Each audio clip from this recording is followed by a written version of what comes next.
Rosh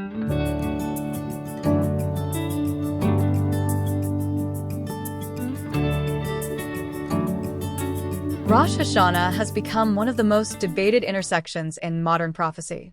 Every year, as the Feast of Trumpets approaches, anticipation rises, videos multiply, and believers wonder if this might be the moment the trumpet sounds and the church is caught up. The question is not new, but the intensity around it has grown with every passing season. The idea is compelling because the feast itself is wrapped in mystery. It is the only appointed time in Israel's calendar that begins with the sighting of the new moon, a moment that cannot be predicted with precision. That uncertainty created a 2-day window in ancient times, a feast that could not be pinned to a single date. Rabbis called it the feast where no man knows the day or the hour, and that phrase alone has fueled decades of speculation. When Jesus used similar language in Matthew 24, some believers assumed he was secretly pointing to Rosh Hashanah.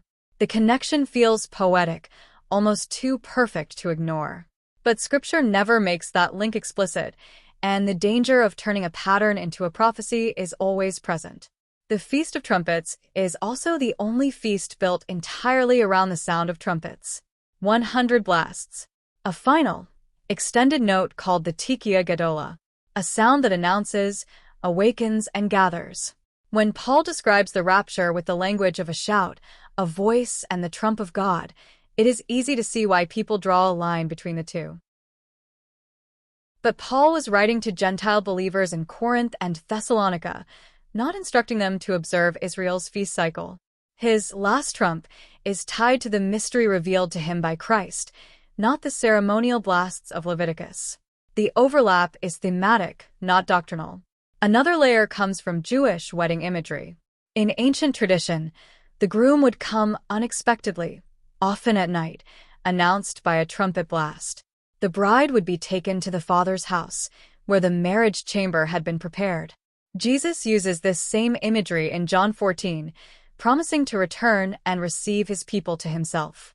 The parallels are beautiful, and they stir the imagination. Because Rosh Hashanah carries themes of awakening, coronation, and the opening of heavenly books, many believers see it as the perfect prophetic stage for the rapture. The feast feels like a rehearsal for something greater, a shadow cast by a future reality. And, in many ways, it is. But shadows are not schedules. Patterns are not dates. And prophetic architecture is not a countdown clock. The fall feasts themselves are often viewed as unfulfilled. The spring feasts align with the first coming of Christ, Passover, unleavened bread, first fruits, Pentecost. The fall feasts, trumpets, atonement, tabernacles, are seen as pointing to his second coming. This framework leads some to assume the rapture must initiate the sequence. But the rapture is not part of Israel's covenantal calendar. It is part of the mystery of the body of Christ. The body of Christ is not a nation with feast days. It is a heavenly people with a heavenly calling. Israel's calendar is earthly, national, and covenantal. The church's hope is upward, sudden, and tied to Christ's promise, not to the modim. Still, the patterns remain. Trumpets, suddenness, awakening, gathering, a hidden day, a wedding, a return. These elements echo across Scripture, and they resonate deeply with believers who long for his appearing. Every year, as Rosh Hashanah approaches, the prophetic atmosphere intensifies. Some feel a stirring, others feel pressure, many feel hope, and a few feel fear that they might miss something. The emotional weight of the season can be heavy, especially when voices online amplify expectations. The cycle repeats annually. Predictions rise. Dates are suggested. Charts appear. And when the feast passes, disappointment follows. Some believers feel deflated. Others feel embarrassed. A few become cynical. And some simply reset the countdown for next year. This cycle is not new. It has happened for decades. But the digital age has magnified it. What once was whispered in small groups is now broadcast to millions. The result is a mixture of excitement and confusion, hope and hype. The truth is that God never tied the rapture to a feast day. He tied it to a promise. I will come again, and receive you unto myself. That is the anchor. That is the certainty. That is the blessed hope. The rapture is imminent, meaning it can happen at any moment. Imminence and date setting cannot coexist. If the rapture must happen on Rosh Hashanah, then it cannot happen today. And if it cannot happen today, it is no longer imminent. That alone dismantles the feast-only theory. Yet the patterns still matter. God uses patterns to teach, to reveal, to foreshadow. The feasts are prophetic rehearsals, earthly pictures of heavenly realities. They are not the events themselves, but they point toward them. Rosh Hashanah carries themes of awakening, remembrance, and the coronation of the King. These themes align beautifully with the return of Christ. They stir the heart and sharpen the mind. They remind believers to stay watchful, sober, and ready. But readiness is not seasonal. It is daily. The early church lived in constant expectation, not annual anticipation. They did not wait for a feast. They waited for a person. The trumpet that calls the church home is not the trumpet of the Sanhedrin. It is the trumpet of God. It is not blown by priests on earth. It is sounded from heaven. It is not tied to a calendar. It is tied to a command.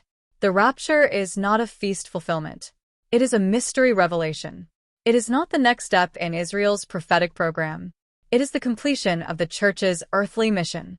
Still, the fascination with Rosh Hashanah persists because the feast feels like a prophetic mirror. It reflects the themes of the rapture in a way that is hard to ignore. And that reflection has led many to believe the feast must be the day. But Scripture never says that. Not once. Not even in shadow. The belief persists because people long for clarity in a chaotic world. They want a season they can point to, a moment they can anticipate, a window they can prepare for. Rosh Hashanah becomes the emotional anchor for that longing. But the true anchor is Christ himself, his promise, his voice, his return. The church is not called to watch a calendar. It is called to watch the sky. It is not called to track moons. It is called to listen for a shout. It is not called to decode feast cycles. It is called to love his appearing. Rosh Hashanah is a beautiful pattern, a powerful shadow, a prophetic rehearsal. But it is not a date. It is a reminder that the King is coming, a reminder that the trumpet will sound, a reminder that the dead will rise, a reminder that the living will be caught up, a reminder that the bridegroom is on his way. The feast points forward, but it does not point to a day. It points to a person, and that person is Christ. The church must not let patterns replace promises. It must not let shadows replace substance.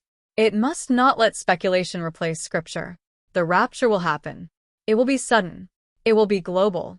It will be glorious. And it will be exactly on time. God's time, not ours. Rosh Hashanah may echo the event. It may foreshadow it. It may stir anticipation. But it does not schedule it. The real call of this teaching is simple. Stay ready. Stay watchful. Stay steady. Stay anchored in truth, not trends.